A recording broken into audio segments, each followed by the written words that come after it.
Tesla fell off a cliff on Friday with the rest of the market. And in this video, we're going to talk about why I am still bullish on this stock, where I think we're going in the next couple of weeks and couple of months, what the worst case scenario could be, because I do think worst case, we could see another 15% sell off. More importantly, what I am doing with my position going forward. My name is Peter DiCarlo. I've been a full-time trader for the past 11 years. My entire trading system is built off of my specific indicators and strategy. I do not care about fundamentals of a company. I do not care about news, tariffs, the Federal Reserve. Everything is built off of a very simple system. This allows me to not only remain emotionally stable and make good decisions throughout the day and the weeks and the months, but more importantly, it allows me to just effortlessly execute my trading system without ever having to worry. Now, the bulk of my profits in the past couple of years have actually come from Tesla. The big rally in Q4 of 2024,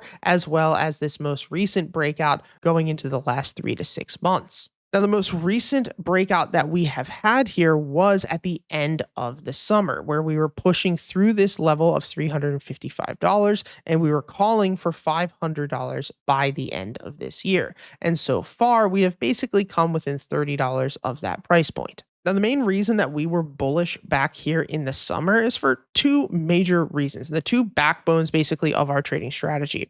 First and foremost, price action was within bullish market structure. And you can see that this occurs when price is breaking out, pulling back to make higher lows, breaking out again, pulling back to make higher lows, so on and so forth. This is healthy market structure, and this was happening basically the entire time. Every single time price would pull back, it would end up making a higher low until we eventually swept that liquidity zone. Now, this liquidity zone right here is very important. A liquidity zone occurs when we have a repeated test of a support or a resistance level. The more times we hit that support or resistance level, the greater chance we have for price to either sweep the liquidity or break through or break down through that level. And then that is normally where a breakout or a breakdown will occur. More people think for some reason that the more times we hit a liquidity or a resistance level, the higher of a chance we have for it to actually reject, and therefore the stronger it becomes, which is not the case. The more times we hit a support or a resistance, the higher of a chance we actually have for that level to break. And you can see that back here in the summer, that's exactly what happened. We tapped the liquidity zone multiple times. It would actually pull all the way out to here.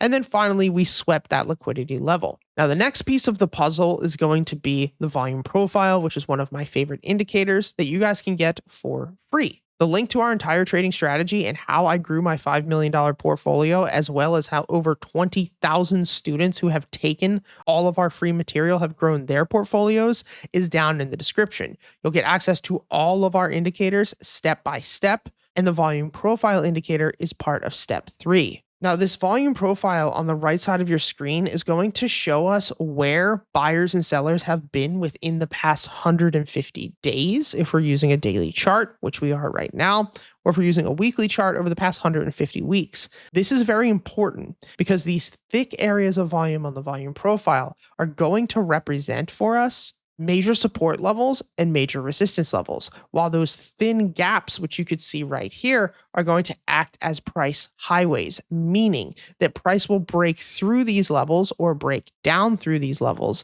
very, very quickly. We like to say within our community that price will move through the level like a hot knife through butter. And you can see here that once we swept that liquidity in September of this year, price broke through that thin area on the volume profile, which was 20% in just 4 days. Now, with that being said, this means that if this small liquidity level that we are seeing right here between $420 to $410 breaks, we could fill to the downside on this volume profile just as fast as we did to the upside, which means worst case scenario, price will pull back about 15 to 16%. And I know that that sucks for a lot of people and you don't want to hear that, but we need to remain objective. I mean, at this point, I am holding a big position with calls that expire currently for 4/17/2026 at a $550 strike price. Now, I'm not worried about this for two main reasons. Number one,